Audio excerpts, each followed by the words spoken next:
नमस्कार, आप देख रहे हैं देश में युवा और उनके उद्यमियों को सलाम करता हमारा ये खास कार्यक्रम स्टार्टअप चैंपियन। साल 2020 को इंडियन स्पेस सेक्टर के लिए एक रिफॉर्म्स का साल कहा जाएगा। इन रिफॉर्म्स का यही मकसद था कि देश में स्पेस के सॉल्यूशंस बने, वो स्पेस के सॉल्यूशंस आसानी से जनता तक पहुंच पाएं और वो इतने सस्ते हों कि जनता पर इसका कोई बोझ भी न पड़े। तो शिक्षा से लेकर के स्वास्थ्य सेवाओं तक, फसलों की सेहत से लेकर के किसानों को बाजार मुहैया कराने तक, या फिर आप कहें कि डिजिटल इंडिया से लेकर के मेक इन इंडिया के सफर तक, आज जिंदगी के हर आयाम को जो स्पेस सेक्टर है वो छूता हुआ नजर आ रहा है। तो इस सेक्टर की जो चुनौतियां हैं, क्या स्टार्टअप इंडिया उसका कोई समाधान दे सकता है, क्या उसका कोई हल निकाल सकता है? आज हम चर्चा करेंगे इसी मुद्दे पर और मैं हूं अजय मिश्र और मेरे साथ आज बहुत ही खास मेहमान जुड़ रहे हैं। आपको बताएं कि जो नेशनल स्टार्टअप अवार्ड 2020 का दिया गया है स्पेस सेक्टर में, उसके तीनों मेहमान जो तीनों स्टार्स हैं वो इस वक्त हमारे स्टूडियो में आ चुके हैं। सबसे पहले मैं परिचय कराना चाहता हूं लॉन्च व्हीकल सेगमेंट में नेशनल स्टार्टअप जीतने वाले हैदराबाद के स्काई रूट एरोस्पेस के सीईओ पवन कुमार चंद्रा। पवन, बहुत बहुत धन्यवाद वक्त निकालने के लिए। और हमारे जो आज के दूसरे स्टार हैं वो हैदराबाद के ध्रुवा स्पेस के सीईओ संजय नेकांती। संजय, आपका भी बहुत बहुत धन्यवाद वक्त निकालने के लिए। और रोहन, जो कि युवाओं के लिए प्रेरणा है और बैंगलोर की बेलाट्रिक्स एरोस्पेस के हैं, आपने भी वक्त निकाला, बैंगलोर से यहाँ पर आए, खासतौर पर बहुत बहुत धन्यवाद। साथ ही साथ आज के मेंटोर श्री एस सोमनाथ, जो कि विक्रम साराभाई स्पेस सेंटर के निदेशक हैं, त्रिवेंद्रम से जुड़ रहे हैं। बहुत बहुत धन्यवाद सर इस खास कार्यक्रम में शामिल होने के लिए। और जैसा कि हम आपको बता रहे थे कि 24 जून 2020 इसी दिन कैबिनेट ने इंडियन स्पेस सेक्टर को निजी क्षेत्र या फिर कहें स्टार्टअप कंपनियों के लिए खोल दिया। और भारत अब इस बात को समझ चुका है कि देश को अगर आत्मनिर्भर बनाना है तो इंडियन स्पेस सेक्टर को भी आत्मनिर्भर बनाना होगा। अगर इंडस्ट्री 4.0 में भारत को महारत हासिल करनी है तो फिर स्पेस सेक्टर के रिफॉर्म्स को जमीन पर लाना जरूरी होगा।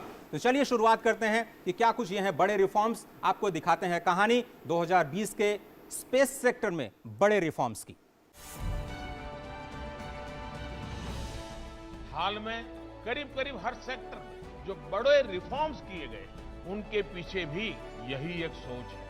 पहली बार स्पेस सेक्टर में प्राइवेट इन्वेस्टमेंट के रास्ते खुले हैं। करीब करीब सारे रिस्ट्रिक्शन हटा दिए। एक प्रकार से सरकार अब की मौजूदगी महसूस नहीं होती, हर एक पर भरोसा किया गया।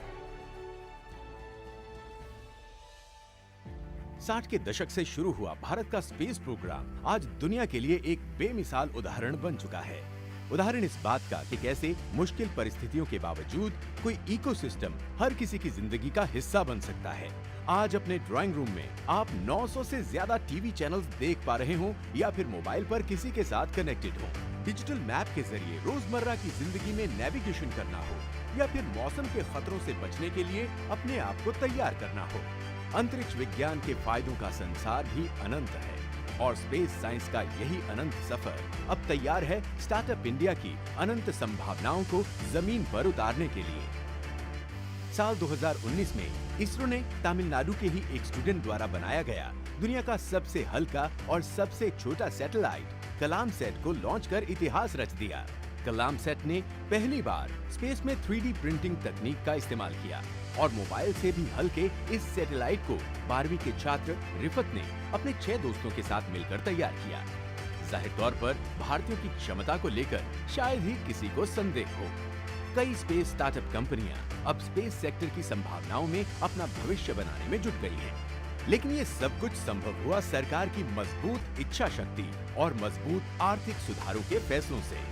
स्पेस सेक्टर में किए गए सुधारों में ईज ऑफ डूइंग बिजनेस को बढ़ावा देना, टेस्टिंग सुविधाओं के लिए सहयोग करना, सैटेलाइट्स के लिए लॉन्च पैड उपलब्ध कराना, तकनीकी शोध के लिए सरकार और निजी क्षेत्र की भागीदारी जैसी पहल की गई। जून में आत्मनिर्भर भारत अभियान के तहत स्पेस सेक्टर में निजी क्षेत्र को खोलने का फैसला किया गया। फैसला ये भी हुआ कि सेक्टर के लिए Indian National Space Promotion and Authorisation Centre बनेगा। ये रेगुलेटर तय करेगा कि सरकारी निजी क्षेत्र के साथ साथ स्टार्टअप कंपनियों को भी एक समान तरजीह मिले। स्पेस सेक्टर को रणनीतिक माना जाता था, लेकिन अब रेगुलेशन के साथ इसे खोला गया है जिससे तकनीक का गलत इस्तेमाल ना हो। इसके बाद तो निजी क्षेत्र से आने वाले प्रस्तावों की झड़ी लग गई। छोटे सैटेलाइट बनाने से लेकर उन सैटेलाइट्स को लॉन्च करने वाले रॉकेट्स बनाने तक, रॉकेट लॉन्चिंग पैड बनाने से लेकर ग्राउंड स्टेशन बनाने तक, स्पेस तकनीक का इस्तेमाल करने वाली कंपनियों ने भी अपनी जरूरतों का खाका सामने रख दिया है। ये उद्यमी अब इसरो के लिए वेंडर नहीं बल्कि पार्टनर के रूप में खड़े होंगे। अब देश में इसरो के 70,000 अंतरिक्ष वैज्ञानिकों के साथ पूरा देश अगर स्पेस सेक्टर में सहयोग करना चाहता है तो स्वागत है। स्वागत है नई संभावनाओं के अनंत संसार में। स्वागत है भारत के स्पेस स्टार्टअप इकोसिस्टम में।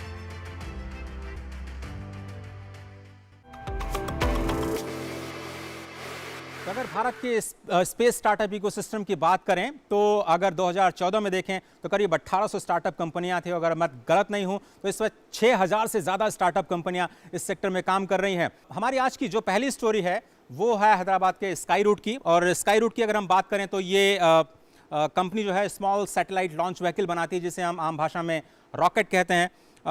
लेकिन ये सफ़र बिल्कुल आसान नहीं था। लिक्विड इंजन की बात करें, सॉलिड इंजन की बात करें, दोनों ही टेस्ट कंप्लीट हो चुके हैं।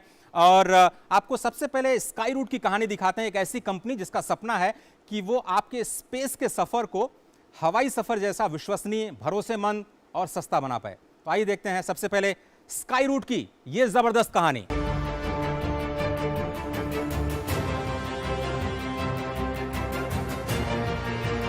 इंसान की हसरत काफी वक्त से अंतरिक्ष की सीमाओं को जीतने की रही है। 3, 2, 1, 0।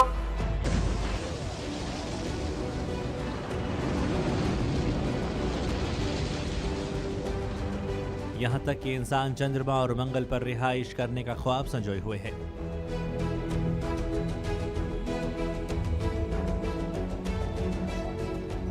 दूर की बातें सही, लेकिन हैदराबाद के दो युवा दोस्तों पर इसको लेकर काफी हद तक यकीन किया जा सकता है। मिलिए इसरो के दो पूर्व वैज्ञानिक पवन कुमार चंदना और नगा भरत डका और उनके स्पेस एक्स सपने से।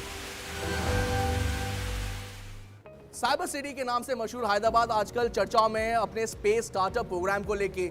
और आज हम बात करेंगे स्काई रूट एरोस्पेस की, जिसे शुरू किया है दो फॉर्मर इसरो साइंटिस्ट ने।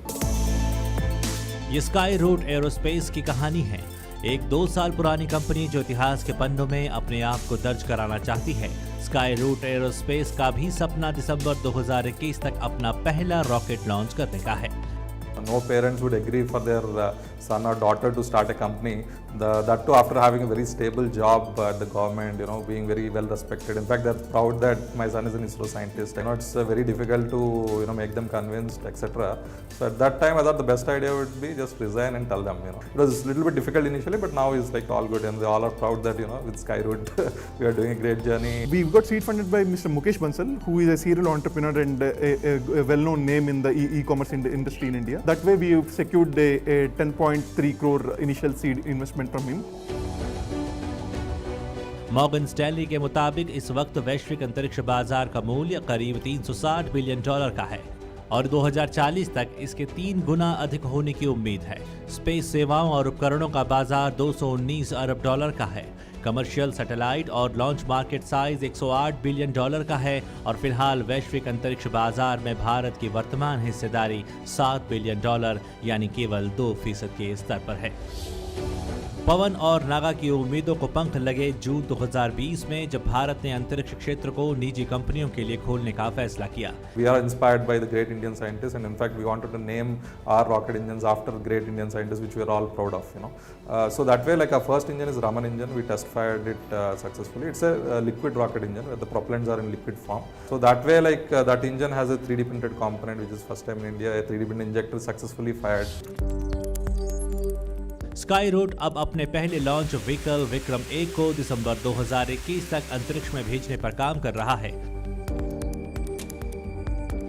कलाम 5 के ठोस प्रोपेलर्स रॉकेट का सफलतापूर्वक परीक्षण भी हो चुका है। कंपनी के मुताबिक यह पहली बार है जब किसी निजी कंपनी ने एक पूर्ण ठोस प्रोपेलर्स रॉकेट का सफलतापूर्वक डिजाइन, विकास और परीक्षण किया है। Eventually, we want to parallelly develop a fully reusable vehicle over the next 5 years.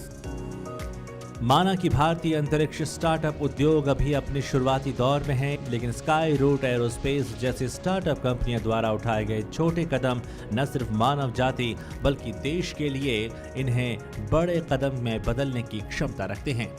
तापस भट्टाचार्य की रिपोर्ट, डीडी न्यूज। क्या ज़बरदस्त कहानी थी। पवन कुमार चंद्रा, बहुत बहुत धन्यवाद। एक बार फिर से स्वागत है आपका इस खास प्रोग्राम में।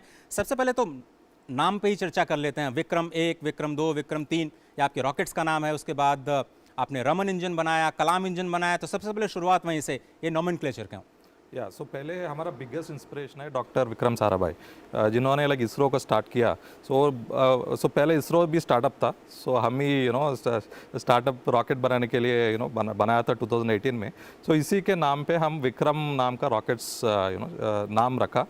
और इसके बाद हमारा जो भी हमारा साइंटिस्ट है Raman and Dhawan, doctor Dhawan, so he was former ISRO chairman.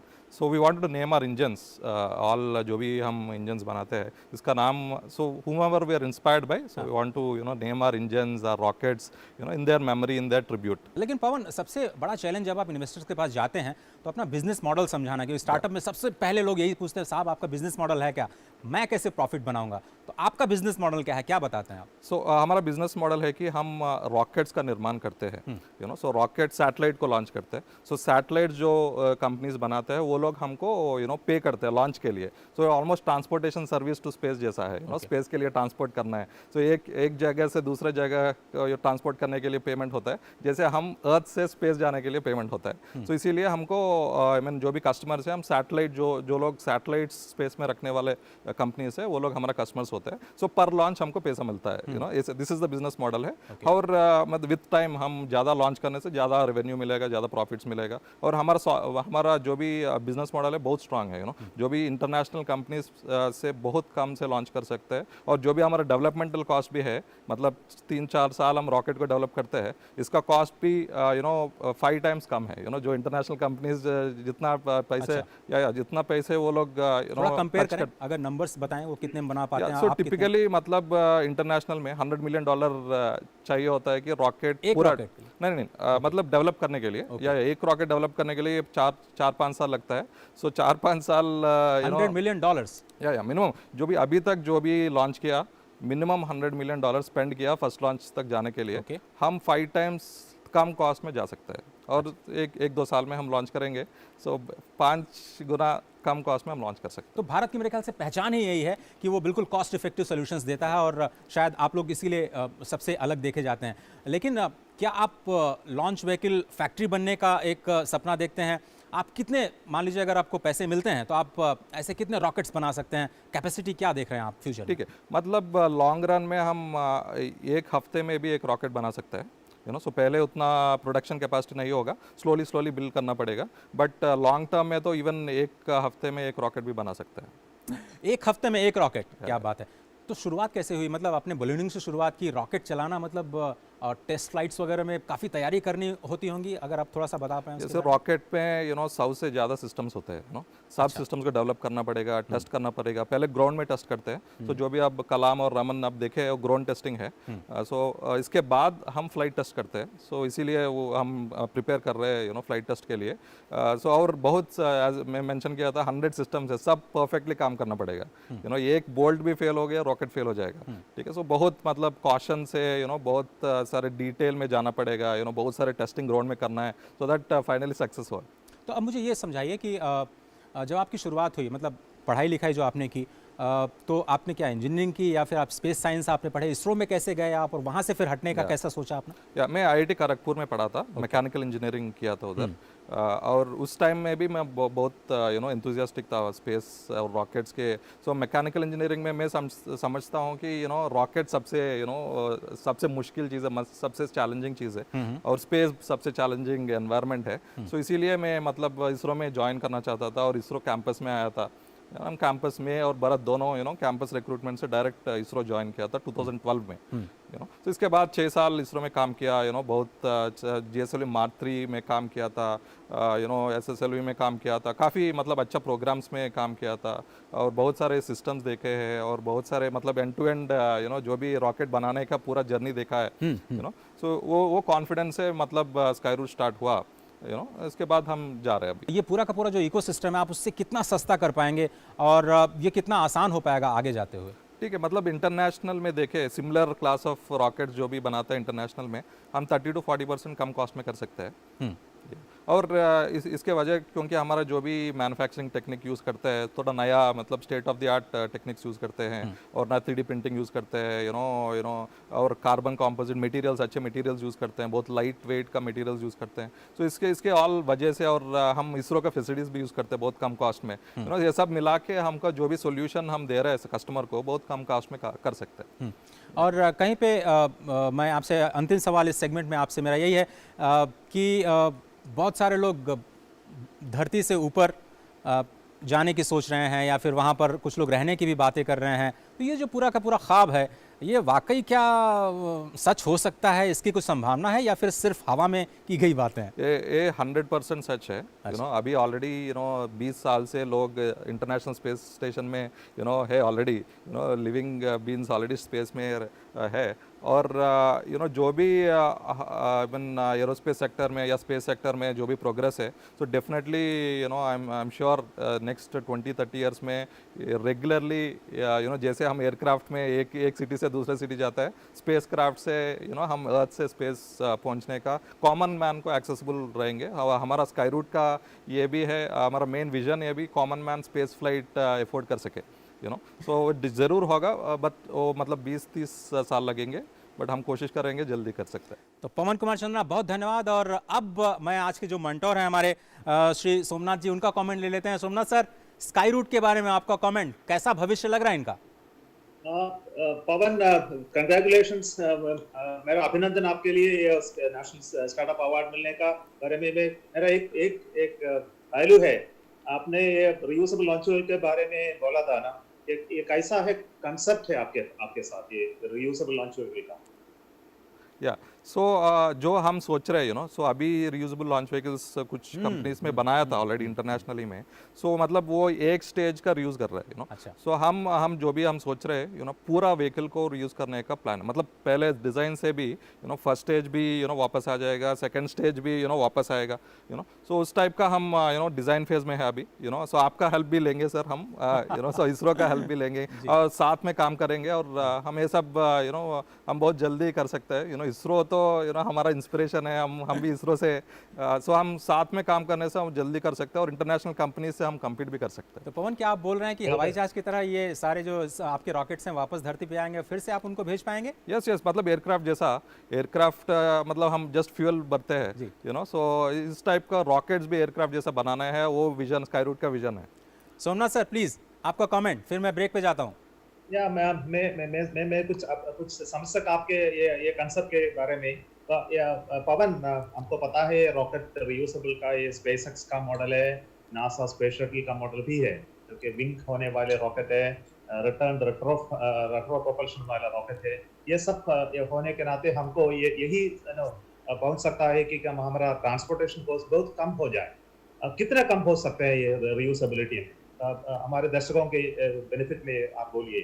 या सो ठीक है, अभी एक सैटेलाइट को लॉन्च करना है, ये कोई चीज़ को हम स्पेस में लॉन्च करना है, टिपिकली $30,000 का 1 किलोग्राम डालने के लिए $20,000-30,000 का कॉस्ट होता है सो ये रियूजेबल लॉन्च व्हीकल्स जब आएंगे रेगुलर हो जाएंगे सो $100 पर किलोग्राम कर सकते हैं और मतलब और अगर इवन फर्दर जाएं तो इवन $1 पर किलोग्राम भी हो सकता है पर टाइम लगेगा बट ज़रूर होंगे ये सब। चलिए सोमनाथ सर, आप प्लीज़ मेरे साथ बने रहिए। हमारे जो दूसरे जो मैं स्टार्टअप्स हैं उस पर भी मैं आपकी राय लूँगा। एक छोटा सा ब्रेक लेते हैं, ब्रेक के बाद जब हम वापस आएंगे तो एक और भी इंस्पायरिंग कहानी आपको लिए चलेंगे। हम ध्रुवा स्पेस की कहानी के जरिए आपको समझाने की कोशिश करेंगे कि कैसे देश में पहले स्पेस स्टार्टअप ने काम करना शुरू किया। कहीं मत जाइए, आप देख रहे हैं हमारा खास कार्यक्रम स्टार्टअप चैंपियंस।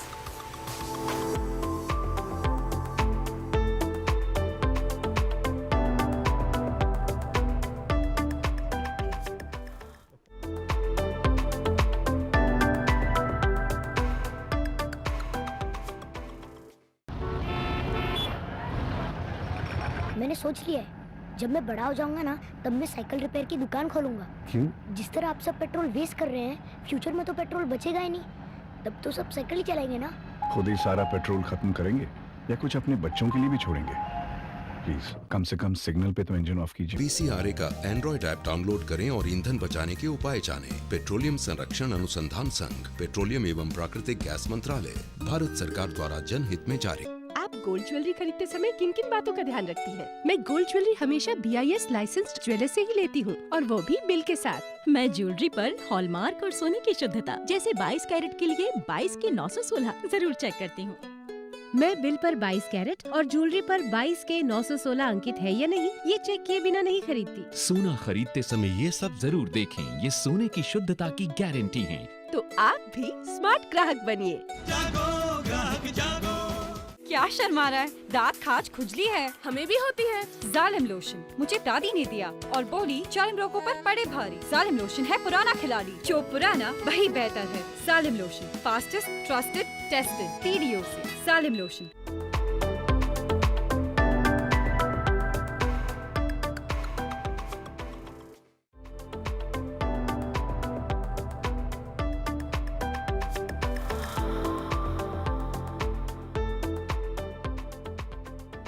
स्वागत है आप सभी का। आप देख रहे हैं हमारा खास कार्यक्रम स्टार्टअप चैंपियंस, और आज हम चर्चा कर रहे हैं स्पेस सेक्टर की। और स्पेस सेक्टर में जो स्टार्टअप्स हैं वो किस तरह से काम कर रहे हैं। और अब हम अपने अगले सेगमेंट में एक स्टार कंपनी की तरफ आपको लिए चलते हैं। हमारी अगली कंपनी है ध्रुवा स्पेस।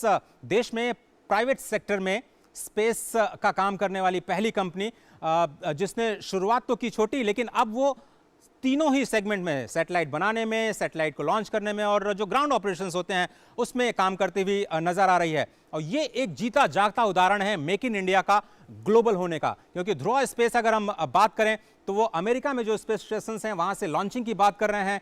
रशिया के स्पेस स्टेशन के साथ उनका करार हो चुका है।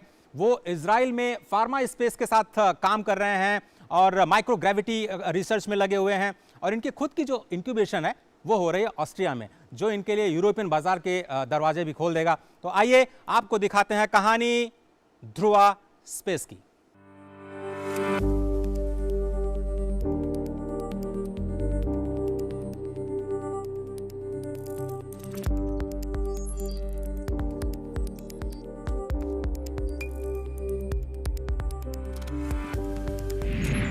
भारत के स्पेस सेक्टर को निजी क्षेत्र और स्टार्टअप्स के लिए खोले जाने को पूरे सेक्टर में एक फील गुड फैक्टर के तौर पर लिया जा रहा है। और भारत के 7 अरब डॉलर उद्योग की ओर कई विदेशी और घरेलू स्टार्टअप्स कंपनियों की निगाहें लगी हैं।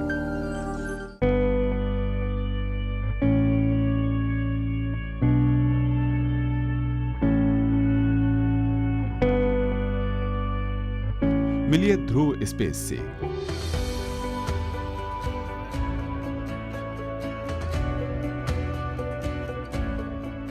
2012 में शुरू हुआ सफर फंड की कमी की वजह से रुक सा गया, लेकिन फिर साल 2018 में Dhruva space European space agency business incubator की ओर से चयनित दुनिया की पहली ऐसी कंपनी बन गई जिसमें कोई भी को फाउंडर यूरोप से नहीं था। संजय नकतानी, चैतन्य दोरा, अभय इगोर और कृष्णा तेजा पेनामाकुरू की अगुवाई में ध्रुव स्पेस ने एक बार जबरदस्त वापसी की और कंपनी ने स्पेस कैटेगरी में साल 2020 का नेशनल स्टार्टअप अवार्ड जीता। कंपनी धरती के पर्यवेक्षण और दूसरे वैज्ञानिक गतिविधियों के लिए छोटे उपग्रह बनाती है। कंपनी का दावा है कि इसने सैटेलाइट बनाने की कीमत और इसे ऑर्बिट में पहुंचाने के लिए खर्च में काफी कमी की है। The ecosystem was really well established, and now I think we are in the right time where we can use the ecosystem as well as the policies which will help us to build stuff in India and then deploy all over the world. Company ने make in India अभियान पर काम करते हुए वैश्विक अंतरिक्ष बाजार की ओर भी अपना फोकस किया और साल 2019 में 4.5 करोड़ रुपए जुटाए। Raising capital has not been easy. Initially, we did pull in close to 30 lakhs just to get things rolling, and we've raised 4.5 crores at 20 crore pre-money valuation. Company का अगला फोकस देश भर में ग्राउंड स्टेशन बनाने पर है, जो उपग्रहों से प्राप्त जानकारी को इकट्ठा करते हैं। साथ ही कंपनी कई छोटे उपग्रहों को बनाने पर भी काम कर रही है। The idea behind this is that these bus systems can be integrated with a payload from any of our customers and then launched into orbit. So in the space segment, so we have these bus structures that are modular and configurable, ranging all the way from 0.5U to up to 30 centimeter cube platforms. Company Telangana में assembly, integration और testing facility बनाने पर भी काम कर रही है। तपस भट्टाचार्य की रिपोर्ट।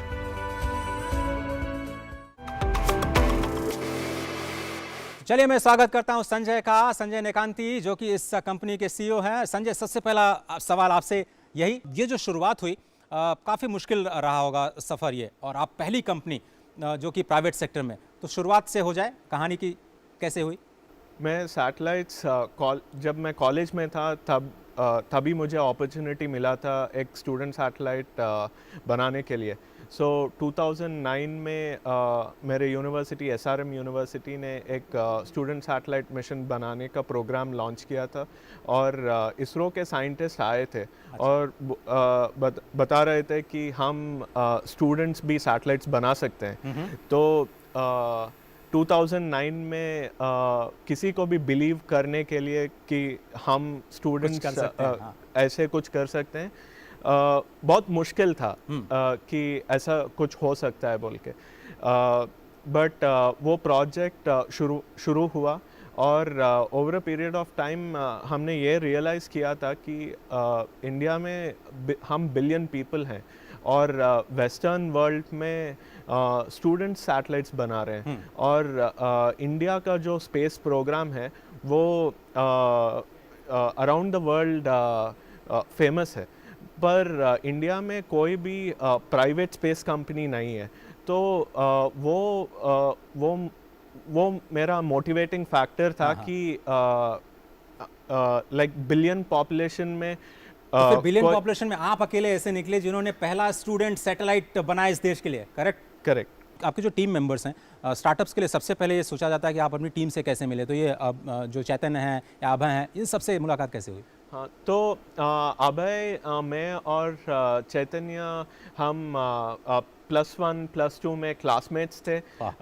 उसके बाद वो लोग, अभय और चैतन्य, बिट्स पिलानी में इंजीनियरिंग किए हैं, और हमारे 4th को-फाउंडर कृष्णा जो हैं, वो अभय और चैतन्य के क्लासमेट थे इंजीनियरिंग में। और हम सब ऑलरेडी इलेक्ट्रॉनिक्स के सब्जेक्ट में रिसर्च कर रहे थे, और मेरा एक्सपीरियंस था सैटेलाइट्स में।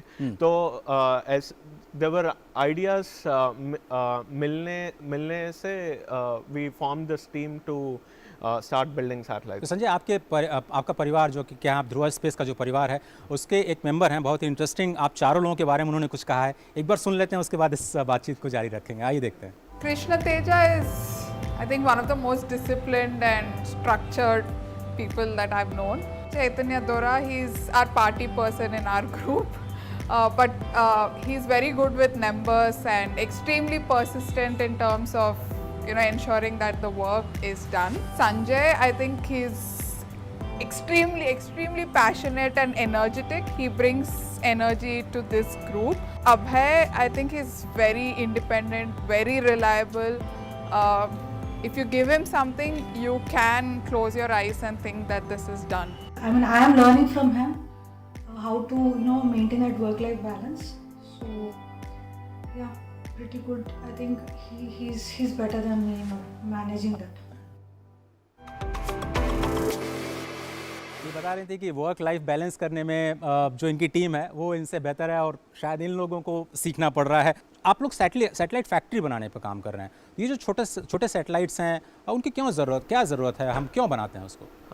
तो जो हम ये छोटा सैटेलाइट बनाते हैं ये लो अर्थ ऑर्बिट में रहता है। सो जनरली जो होता है, आप जब सैटेलाइट के बारे में सोचते हैं आप पहले सोचेंगे कि सैटेलाइट तो शायद एक SUV साइज का होगा, पर लास्ट 20 साल में बहुत इनोवेशन हुआ है ये सैटेलाइट के डोमेन में। तो अभी जो सैटेलाइट बनता है वो छोटा टिफिन बॉक्स के साइज से लेके छोटा वॉशिंग मशीन के साइज का हो रहा है।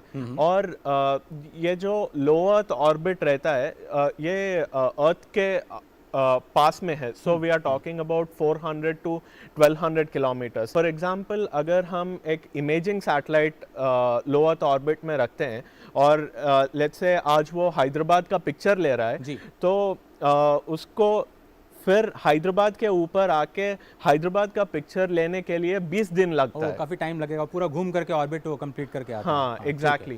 पर उसका एक सॉल्यूशन ये है कि अगर हम ज़्यादा सैटेलाइट्स लॉन्च करते हैं तो हम कंटिन्यूअसली ट्रैक कर सकते हैं। तो और इसका एप्लीकेशंस डे टू डे में होता है। अगर आप 1960s से लेके 2004 तक देखेंगे तो टोटल नंबर ऑफ सैटेलाइट्स जो लॉन्च हुए हैं वो करीबन 4000 सैटेलाइट होंगे।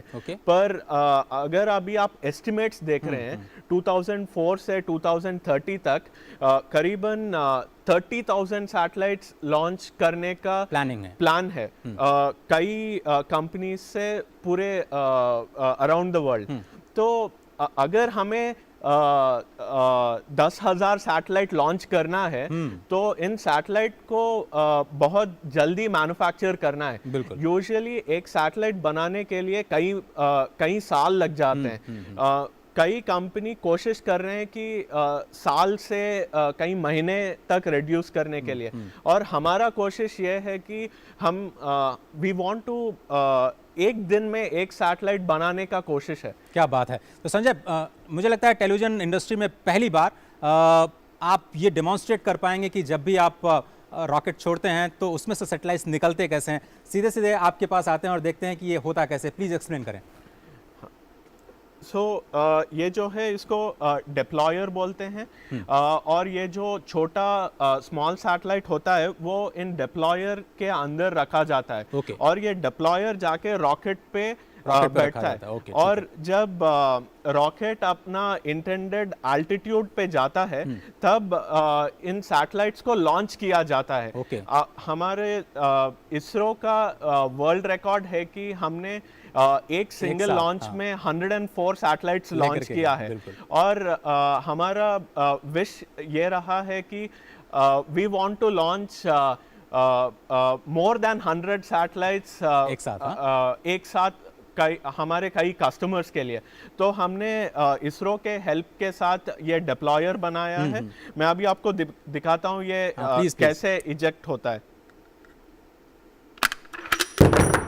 तो इस तरह से ये पूरा सैटेलाइट जो है, हाँ, ये जो सैटेलाइट होता है वो डिप्लॉयर से इजेक्ट होता है। यहाँ पे ग्रेविटी पता कैसे चलता है कि इस वक्त जाकर के हमें इजेक्ट करना है? तो हमें ये इसका अल्टीट्यूड इंफॉर्मेशन हमें इसरो से मिलता है, और इसका सैटेलाइट का इजेक्ट करने का जो कमांड रहता है वो भी इसरो से दिया जाता है वो डिप्लॉयर के लिए।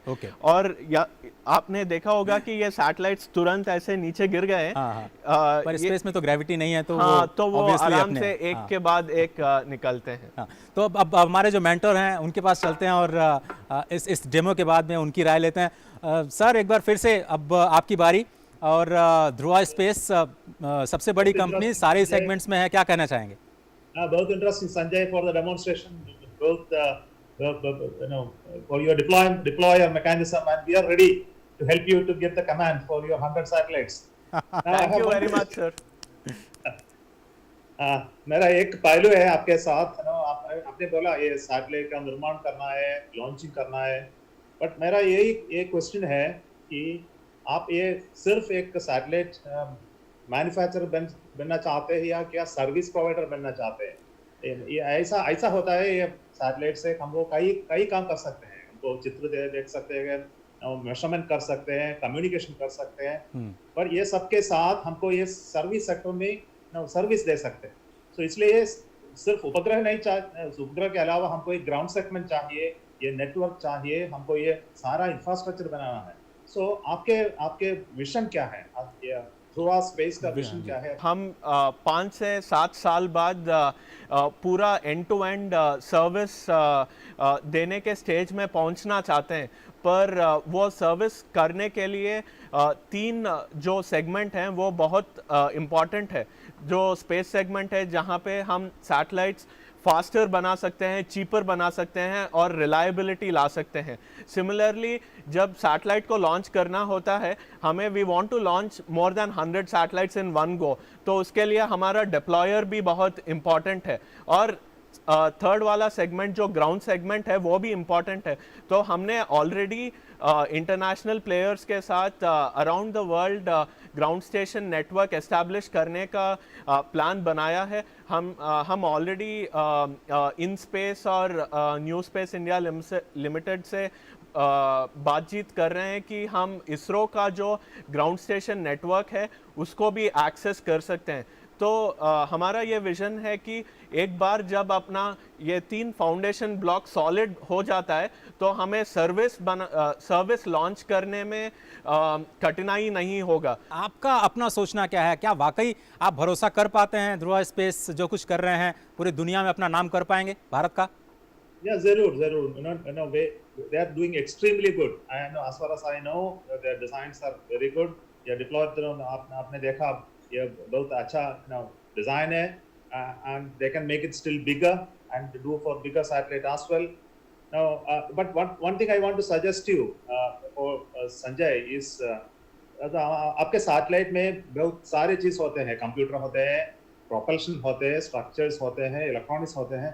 तो ये सबके लिए आपको क्या चाहिए ना, ये प्रोपल्शन चाहिए, ये तो और स्काईरूट और पवन कुमार से मिल सकते हैं। और आपको ये प्रोपल्शन इलेक्ट्रिक प्रोपल्शन जो चाहिए आपको ये बेलाट्रिक्स के साथ बेलाट्रिक्स से मिल सकते हैं। ये सब बेनवा के ये स्किल हमारे कई स्टार्टअप कंपनी में ये स्किल होते हैं। सैटेलाइट बनाने ये सिर्फ एक स्किल नहीं है, ये सब स्किल मिला के आपको बढ़िया सैटेलाइट को बन सकते हैं लेटर स्टेज पे। अब आप बनते हैं स्मॉल सैटेलाइट 30 सेंटीमीटर क्यूब और 10 सेंटीमीटर क्यूब सैटेलाइट। हमको यही होना है कि हमारा बिगर सैटेलाइट बन सके। इसके लिए हमें कई टेक्नोलॉजी की आवश्यकता होती है, ये सब आपके साथियों से मिल सकते हैं। So I would like to see collaboration among you 3 guys and see take it to the next higher level. Sir हम ऑलरेडी स्काईरूट के साथ MOU कर चुके हैं। हम अपने कस्टमर्स के सैटेलाइट विक्रम रॉकेट पे लॉन्च करना चाहते हैं। हम ऑलरेडी बेलाट्रिक्स के साथ काम कर रहे हैं। बिल्कुल सर, मुझे लगता है सर कि यही कोशिश भी है कि जो इसरो का जो कोर फोकस है वो R&D पे रहे और बाकी जो स्टार्टअप कंपनियां हैं वो अपना काम करें और प्रॉफिट पे ध्यान दें और पूरी दुनिया में भारत का नाम रोशन करें। तो संजय बहुत बहुत धन्यवाद और शुभकामनाएं आपके आगे के सफ़र के लिए। तो इस कहानी में तो सिर्फ इतना ही, लेकिन ब्रेक के बाद जब हम वापस आएंगे तो एक बहुत ही एक्साइटिंग कहानी इंतजार कर रही है ब्रेक के उस पार, कहानी बेलाट्रिक्स एरोस्पेस की। आप देख रहे हैं हमारा खास कार्यक्रम स्टार्टअप चैंपियंस।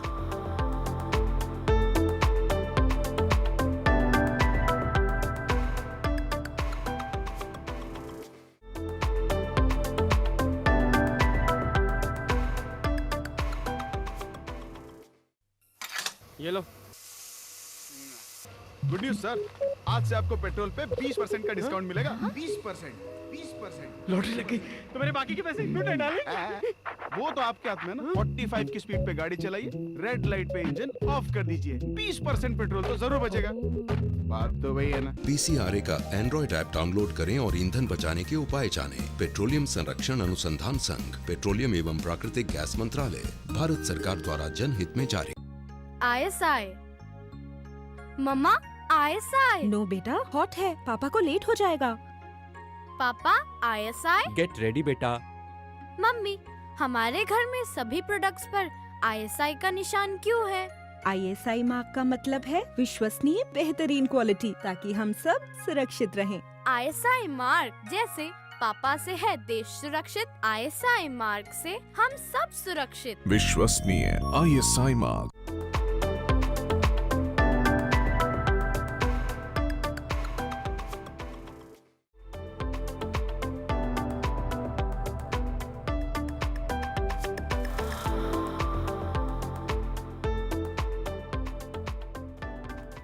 स्वागत है आप सभी का एक बार फिर से। आप देख रहे हैं स्टार्टअप चैंपियंस और आज हम चर्चा कर रहे हैं स्पेस सेक्टर के स्टार्टअप इकोसिस्टम की।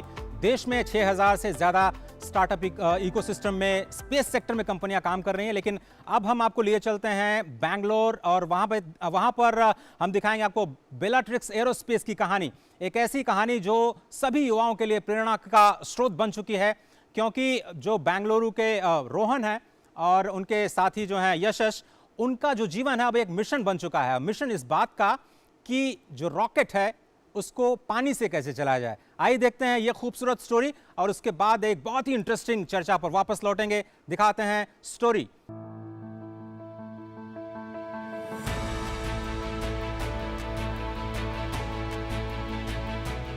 बेंगलुरु के मल्लेश्वरम में स्थित बेलेट्रिक्स एरोस्पेस के ऑफिस के इस खुश मिजाज माहौल को देखकर नहीं लगता कि यहाँ प्रोपल्शन टेक्नोलॉजी पर काम हो रहा है। यहाँ काम करने वाले युवा कर्मचारी एक कॉल सेंटर या कॉलेज कैंपस के युवक नजर आते हैं, लेकिन यकीन मानिए ये सारे स्पेस साइंटिस्ट हैं जो हंसते हंसाते नई टेक्नोलॉजी पर काम कर रहे हैं। मानो ये कह रहे हो कि इनका काम कोई रॉकेट साइंस नहीं। ये है रोहन गणपति जो कंपनी के फाउंडर CEO हैं, और ये है यशस कर्णम जो अपनी टीम के लिए प्रेरणा स्रोत हैं। दरअसल इस बोर्ड रूम में चल रही मीटिंग से ही अंदाजा लगाया जा सकता है कि कैसे यहाँ कोई बड़ा या छोटा नहीं बल्कि एक टीम एक दिशा में मिलकर काम कर रही है। आज भी इस स्टार्टअप में कॉलेज कैंपस जैसा माहौल बरकरार है। Passion is like your profession. बिल्कुल भी ऐसा नहीं लगता है कि अब बस हमें भागना है यहाँ से, और हम बहुत इंजॉय करके काम करते हैं। प्रोपल्शन टेक्नोलॉजी का मतलब यशस सरल भाषा में समझाते हैं। उदाहरण के तौर पर जैसे ही कारों के चलने के लिए इंजन की आवश्यकता होती है, वैसे ही उपग्रहों को अपनी समर्पित कक्षाओं तक पहुंचने और उचित अभिविन्यास बनाए रखने के लिए कक्षाओं में रहने के लिए थ्रस्ट या पुश की जरूरत होती है। यही पुश सभी उपग्रहों का एक अभिन्न हिस्सा है और इस टेक्नोलॉजी को इलेक्ट्रिक प्लाज्मा माइक्रोवेव टेक्नोलॉजी के तौर पर जाना जाता है।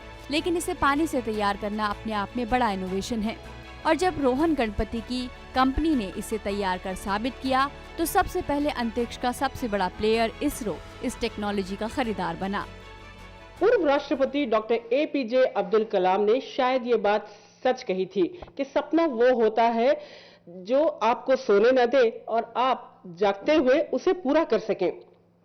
और इस बात को बेलेट्रिक्स में काम करने वाले दर्जनों युवा वैज्ञानिक और उनके संस्थापक ने मिलकर इसे पूरा किया है।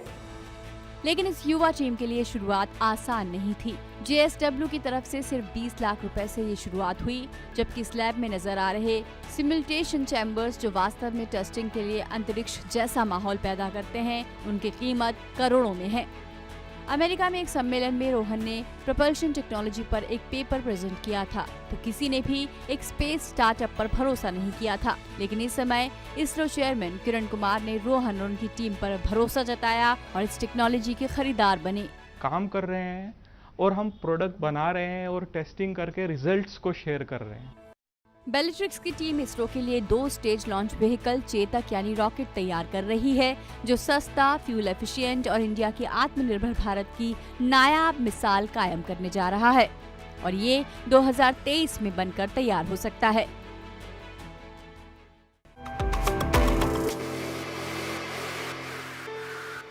तो देखिए आपने ये कहानी, और मेरे साथ खुद रोहन मौजूद है। रोहन, बहुत बहुत धन्यवाद। और आप तो एक बहुत ही खूबसूरत जगह ऊटी से आते हैं, और मुझे ये भी पता चला कि आपने एक्सपेरिमेंट जो शुरुआत में जो एक्सपेरिमेंट की उसमें आपका हाथ जल गया, उसके बाद आपको प्लास्टिक सर्जरी करानी पड़ी। ये कहानी क्या है? देखिए, लोग कहते हैं ना कि रॉकेट साइंस आसान नहीं होता है, सो वो मुझे एहसास नहीं हुआ। सो मैंने सोचा कि ये क्या बड़ा चीज़ है, सब कर सकते हैं। ओके। सो कॉलेज की फर्स्ट ईयर में कृषि पोटेशियम नाइट्रेट यूज़ करते हैं ना, फर्टिलाइज़र, और खाने वाला चीनी दोनों मिला के हमने सोचा कि एक रॉकेट बना देते हैं, 2 किलोमीटर ऊपर जा सकते कि नहीं। So first year of engineering में थे हम, और ज़्यादा कुछ नहीं पता था। और अमेरिका में देखिए तो ये मॉडल रॉकेटरी एक हॉबी है। इंडिया में ये हॉबी नहीं है, क्योंकि आप रॉकेट लॉन्च किया 2 किलोमीटर तो उसको इंटरसेप्ट किया जा सकता है कि मिसाइल। सो हमने क्या किया, कॉलेज प्रिंसिपल से पूछा कि पोटेशियम नाइट्रेट दीजिए, उन्होंने बोला नहीं दे सकते। सो एक केमिकल शॉप में जाके कुछ झूठ बोल के हमने ले लिया, और देखिए मैथमेटिक्स का यही अच्छा चीज़ होता है ना, प्रोपोर्शंस और नंबर्स करेक्ट होना चाहिए और उसको मिक्स करने के लिए 120 डिग्री में आपको पकाना पड़ता है। हाँ, ठीक है। सो लैब में परमिशन नहीं मिला, मैं हॉस्टल स्टूडेंट था और मेरा एक दोस्त थे वो डे स्कॉलर थे और वो और उसका दादी माँ एक रेंटेड हाउस में रहते थे कॉलेज के बाहर। उसके घर पे एक इंडक्शन स्टोव था। हमने सोचा कि उससे वहीं पे जाके करते हैं। सो मोल्ड करके ये जो अभी पवन स्काई रूट में देखा कि वो जो रॉकेट सॉलिड मोटर्स का फायरिंग होते थे ना, वैसा कुछ करेंगे। सो जब मिक्स करने लगे क्या हुआ, किचन में ही आप मिक्स कर रहे थे? किचन में मिक्स कर रहे हैं। ओके। सो प्रोपोर्शन गलत हो गया। जो फ्यूल और ऑक्सीडाइजर का रेशियो जो होता है उसका बहुत गलती किया हमने और इंस्टेड ऑफ मेल्टिंग वो आग लगने लग गया और उसका दादी माँ घर पे, I mean it's like full smoke inside the house. आग लग गई उससे? पूरा आग लग गई और मेरा हाथ उस पे चिपक गया। मैं एक पॉलिएस्टर शर्ट पहन रहा था, I mean full burn injury हो गया। वैसा था हमारा शुरुआत। पर मैं बोलता हूँ कि ये हमें इस सब्जेक्ट में बहुत नज़दीक लेके आए, बहुत क्लोज लेके आए। फिर बाद में सब सही हो गया मतलब? हाँ, प्लास्टिक सर्जरी 2 बार हुआ हाथ पे तो but I think it's a valid experience. We got to understand it's not a joke. Safety बहुत इंपॉर्टेंट होता है, बिना सेफ्टी ये ऐसा काम मत करिएगा। बिल्कुल। तो जो ये शुरुआत आपने की उसके बाद मतलब पहली कंपनी बनना जिसका टेक्नोलॉजी खुद इसरो उसको लेकर के, तो 2015 में ये कैसे हो गया, मतलब ये सफ़र कैसे रहा? देखिए मेरा जो सपना था बीटेक बाद अमेरिका जाए, आईवी लीग में एक पीएचडी करें, रिसर्च इंस्टीट्यूट मेरा इंस्पिरेशन है, और वापस इंडिया के इसरो ज्वाइन करें। इसरो में काम नहीं मिला तो एक एकेडमिक और प्रोफेसर बना। मुझे टीचिंग बहुत अच्छा लगता है। पर मेरा जो टीममेट्स थे वहाँ जूनियर्स, उनका भी सपना था कि इसरो में काम करें, स्पेस में काम करें, बट उसको पता है कि वो इतना आसान काम नहीं है इसरो में काम करना, बहुत मुश्किल। सो हमने सोचा कि हम यंग हैं, एक खुद का एक मंच बनाएंगे, सफल हुआ तो कंटिन्यू करेंगे, वरना हम यंग है ही, हायर एजुकेशन पे काम कर सकते हैं। सो बेलाट्रिक्स का शुरुआत एक रॉकेट कंपनी जैसे स्काई रूट है वैसा बनाना शुरू किया, पर जो पैसा चाहिए वो बहुत ज़्यादा है, उस समय नहीं मिला। मुझे तो इलेक्ट्रिक प्रोपल्शन में इंटरेस्ट है। आपके उपग्रह, जब आप भूमि से आपको चांद तक जाना है या मार्स तक जाना है, आपको कोई बीच में पेट्रोल बंक नहीं मिलने वाला है और जो एफिशिएंट इंजन आप कैसे बनाते हैं, इलेक्ट्रिक प्रोपल्शन का आंसर है। ग्लोबली ये एक बहुत इन्वॉल्व रिसर्च है। सोचा था कि हम इस पे कुछ करें और इसरो गए, एलपीएससी गए उस समय, और बहुत एडवाइस मिला कि, और उस समय हमें समझ में आया कि ये कोई जोक नहीं है। और उस समय हम एरोनॉटिकल इंजीनियर है, स्पेस के बारे में कुछ नहीं पढ़ते हैं। सो खुद पेपर्स और बुक्स पढ़ के शुरुआत किया। पैसा चाहिए, क्या करें। कोयम्बटूर में कई इंडस्ट्रियलिस्ट को मिले, सफलता नहीं मिली, और कलाम जी का मिलने का आशीर्वाद मिला। उन्होंने एक लेटर दिया। मैं उस समय कॉन्फ्रेंसेस में प्रेजेंट करता था। सो एक कॉन्सेप्ट थी कि जुपिटर के एक ग्रह है, उसमें पानी मिलते हैं, क्या आप पानी में कुछ इंजन चला सकते हैं? क्योंकि पानी बहुत पावरफुल होता है, उसमें हाइड्रोजन ऑक्सीजन होते हैं। मैं उसको स्प्लिट नहीं कर रहा हूँ, उसको कंबशन बोलते हैं। क्या हम उसको प्लाज्मा कर सके, आई मीन एफिशिएंटली एक्सेलरेट कर सकते हैं? इस कॉन्सेप्ट पे क्या दुनिया के किसी और कंपनी ने काम किया था या पहली बार आप डेमोन्स्ट्रेट हमने किया है। बाकी सब रिसर्च हो रहा है। सो उसने पैसा चाहिए, कलाम जी के आशीर्वाद से एक लेटर दिया था उन्होंने। सो इसरो से मदद मांग लीजिए। सो हम इसरो से मिल चुके थे। उस समय एलपीएससी में रामकृष्णन सर डायरेक्टर हुआ करता था। मैं सेकेंड ईयर स्टूडेंट था उस समय। देन 2 साल उसके बाद JSW स्टील्स जो होता है, उनकी फैमिली ऑफिस से हमें एक ग्रांट मिला, छोटा सा ग्रांट, 20 लाख रुपए का ग्रांट मिला। उसको लेके हमने एक टीम बनाया और ये इंजन डेमोन्स्ट्रेट किया हम लोगों ने। डेमोन्स्ट्रेट करने के बाद हम इसरो गए। जब भी हम सोमनाथ सर जो है डायरेक्टर ऑफ LPSC थे उस समय, सो बहुत सपोर्ट मिला उनसे, एंड उन्हीं की वजह से हम अभी स्टार्टअप है। वरना अभी हम कंपनी नहीं हो सकते थे। सो बहुत एनकरेजमेंट दिया, और मैकेनिज्म क्या है, इनको कैसे सपोर्ट करें। सो सोमनाथ सर और उनकी टीम ने डिसाइड करके हमें एक इंडिया फर्स्ट ऑर्डर दिया क्या एक बात है। प्राइवेट कंपनी के लिए। सोमनाथ सर बहुत बहुत धन्यवाद, पहला ऑर्डर आपसे इनको मिला है, धन्यवाद कह रहे हैं। लेकिन मेरा आपसे अगला सवाल ये है कि जब इतनी सारा मुश्किल हो रही थी, आप मैकेनिकल इंजीनियर हैं, तो फिर उसके बाद ये काम कैसे करता है जब आप पानी से आपने चलिए फ्यूल तो बना दिया जो पानी से प्लाज्मा में कन्वर्ट करके, तो ये जब स्पेस में जाएगा तो फिर काम कैसे करेगा? देखिए इसको हम माइक्रोवेव्स यूज़ करते हैं पानी को प्लाज्मा करने के लिए।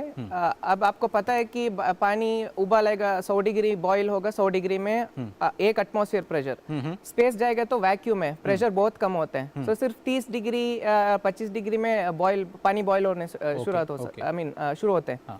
सो जब वो स्टीम होते हैं ना, हम माइक्रोवेव्स को बम्बार्ड करते हैं वाटर वेपर को, और वो जो वाइब्रेट करते हैं उस वेरी हाई फ्रीक्वेंसी में वो रिपल इलेक्ट्रॉन्स को एटम से निकाल दिया जाता है और वो एक प्लाज्मा होता है। उस प्लाज्मा को मैग्नेटिक फील्ड के जरिए हाउ अ मोटर वर्क्स, उसी तरह से प्लाज्मा को हम हाई वेलोसिटी से बाहर करते हैं। सो एक छोटा सा थ्रस्ट मिलेगा। सो यही हमारा डेमोन्स्ट्रेशन। जो थ्रस्ट है वो भी आपने शायद बनाया और वो काफ़ी छोटा है, जो नैनो थ्रस्ट जिसकी आप बात कर रहे हैं, तो उसके वो कैसे? बाद जो हम कंपनी बनाया और इसरो से ऑर्डर मिला, उस समय हमने सोचा कि सैटेलाइट जब जैसे संजय बोल रहा था कि एक साइज में नहीं आते हैं, कई साइज में आते हैं।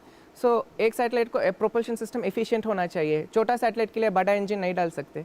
सो हमने मिलके एक छोटा सा नैनो इंजन बनाया और बड़ा 5 टन जो जियो स्टेशनरी सैटेलाइट होता है उसको भी एक बड़ा इंजन बनाया। सो टेक्नोलॉजी डिफरेंट है ऑफ कोर्स। तो चलिए फिर सोमनाथ सर जिनका आपने जिक्र किया उनका एक कमेंट ले लेते हैं। सोमनाथ सर, इस वक्त रोहन हमारे साथ हैं, क्या कुछ कहना चाहेंगे और फ्यूचर जर्नी किस तरह से इसरो के साथ इनके चले, क्या कुछ गाइडेंस देना चाहेंगे? Rohan, congratulations. I am very happy to see your progress of the work. धन्यवाद। आप ये पानी से थ्रस्ट बनाने का ये इंजन मिला, ये पहला मुझे डेमोन्स्ट्रेट किया, मुझे बहुत खुशी हुआ आपके जिम्मेदारी से। मेरा ये पहलू है आपके साथ आज, ये वाटर से ये थ्रस्टर बनाते हैं ना, ये कोई माइक्रो थ्रस्ट मिलते हैं, ये आपको ये छोटा सा उपग्रह को भेजने का ऑर्बिटल चेंज और may be long distance missions ये आपको यूज कर सकते हैं। और आपका यही क्वेश्चन है कि हमारे ऑपरेशनल सैटेलाइट्स में आपको ये इलेक्ट्रिक प्रोपल्शन के बिना को यूज करने के लिए क्या क्या करना है, कहाँ हमको रिसर्च करना है, किस फील्ड में आपको काम करना है आज, कहाँ पे आपको और ज़्यादा इनोवेशन करना है, कहाँ रिसर्च करना है? हाँ, सो हमारा एक्सपीरियंस जो अब हमने जब ऑर्डर मिला था वो डेमोन्स्ट्रेशन के लिए था। जब आपको पता है कि स्पेस में आप कुछ करना चाहिए तो 20 साल वो उसको काम करना ही चाहिए। एक सर्विसमैन वहाँ आप लेके नहीं जा सकते, कुछ अटक गया तो बीच में। सो क्वालिटी बहुत इंपॉर्टेंट चीज़ होते हैं और उसको स्पेस रेडी कैसे करना है, ये हमको इसरो जो 5 साल हम इसरो से काम करते हैं वो बात समझ में आया। और अभी और एक ग्राम भी बहुत इम्पोर्टेंट है स्पेस में कम करने के लिए, और ये सब हम इसरो से मिलके अभी तो उसको स्पेस रेडी कर रहे हैं। तो अगर फ्यूल की हम बात, जो आप कह रहे हैं कि उसका मास कम करना पड़ेगा, तो फ्यूल का मास आप कितना कम कर पाएंगे अपनी इस टेक्नोलॉजी से?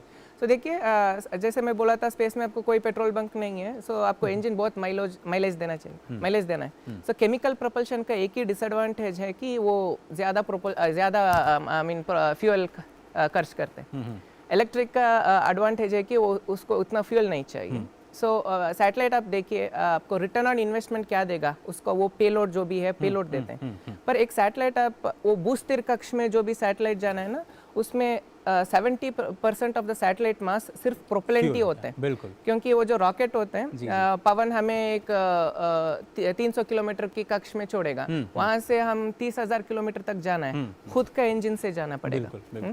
सो हम क्या करना चाहते हैं कि पेलोड इंक्रीज करें, प्रोपल्शन को क्यों इतना फ्यूल चाहिए। सो इलेक्ट्रिक प्रोपल्शन यूज करेंगे तो एडवांटेज यही है कि आपको सिर्फ 10% फ्यूल, क्या बात है, और उस सैटेलाइट में ज़्यादा पेलोड डाल सकते हैं या सैटेलाइट को ही छोटा कर सकते हैं। तो फिर आप इंटरप्लैनेटरी मूवमेंट भी कर सकते हैं, मान लीजिए यहाँ से चांद से फिर मंगल, वो हमारा सपना है सर। क्योंकि आपको पानी चांद पर भी है, मार्स में है, जुपिटर की मून्स में है, सैटर्न की मून पे है।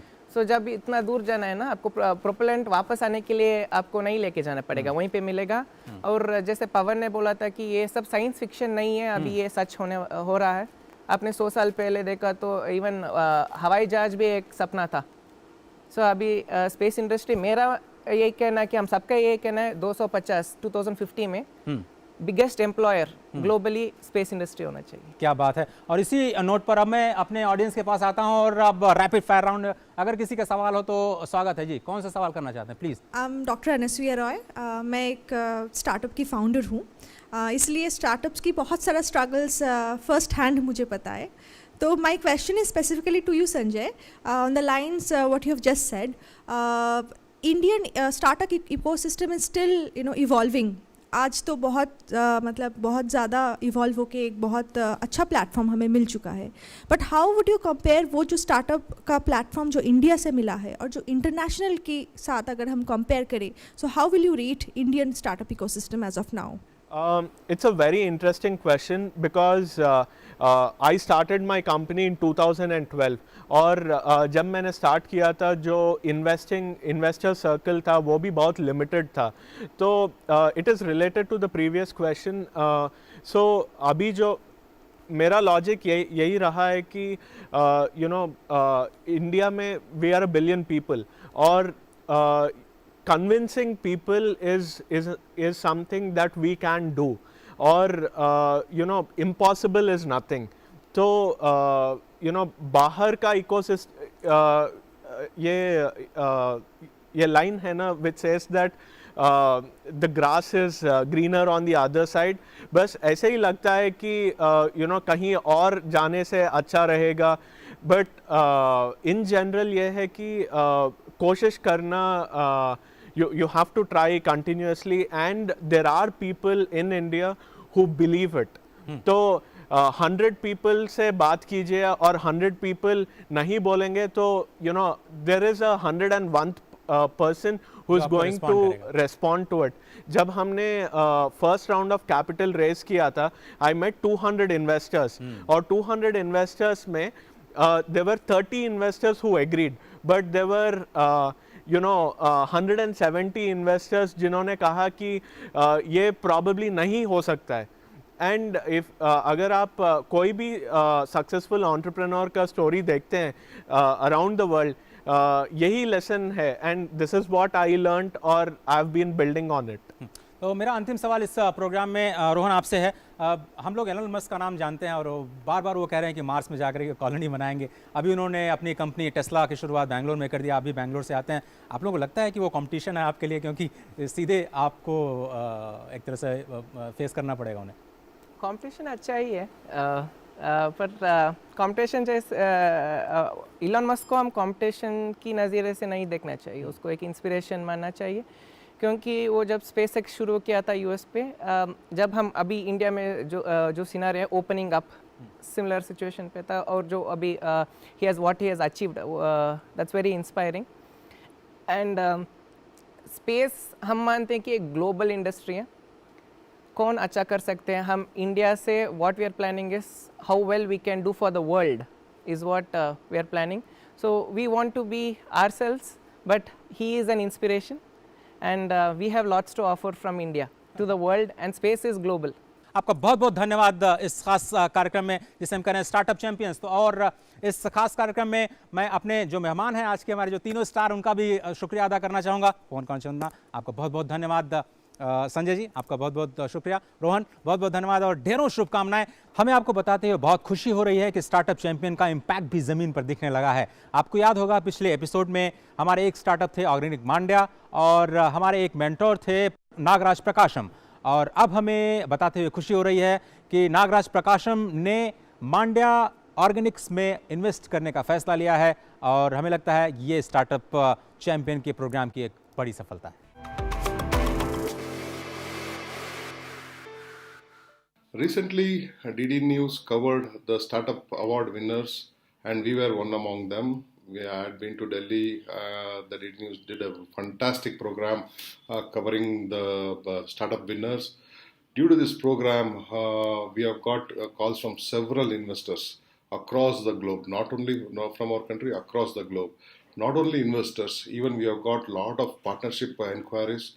And people have called us asking us to give franchises across the country, and we have even received calls from United States and United Kingdom and UAE to give franchises of Organic Mandya.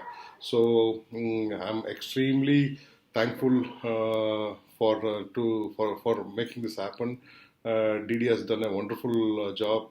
It's an encouragement for budding entrepreneurs like us. Thank you very much, Didi. Organic Mandya is doing is very, very interesting, where 1 lakh for a 1 acre project to lure the people who migrated from Mandya as well as who returned back during this crisis to bring into agriculture. It's a fantastic project. I was telling him about in Carbon Master, we are creating micro entrepreneurs where in Kolar, a micro entrepreneur take our organic fertilizer and selling it to the farmers. So I was kind of telling him that let's make collaboration around this as well, so that the organic fertilizer of Carbon Masters can be sold to the farmers of Organic Mandya through these micro entrepreneurs. So it was very funny to say that, waste of Bangalore going to Mandya to grow the vegetables, it's come back to feed the people in Bangalore. This arrangement is fantastic. I thank Startup India for making this connection. I wish all the best to Organic Mandya. Thank you very much.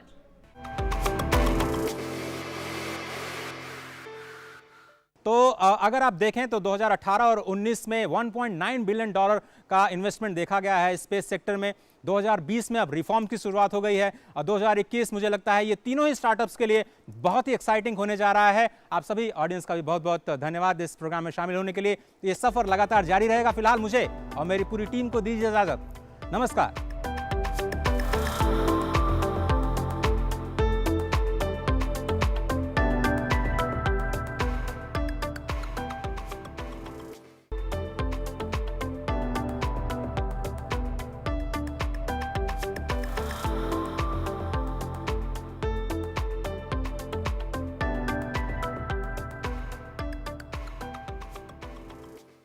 इस कार्य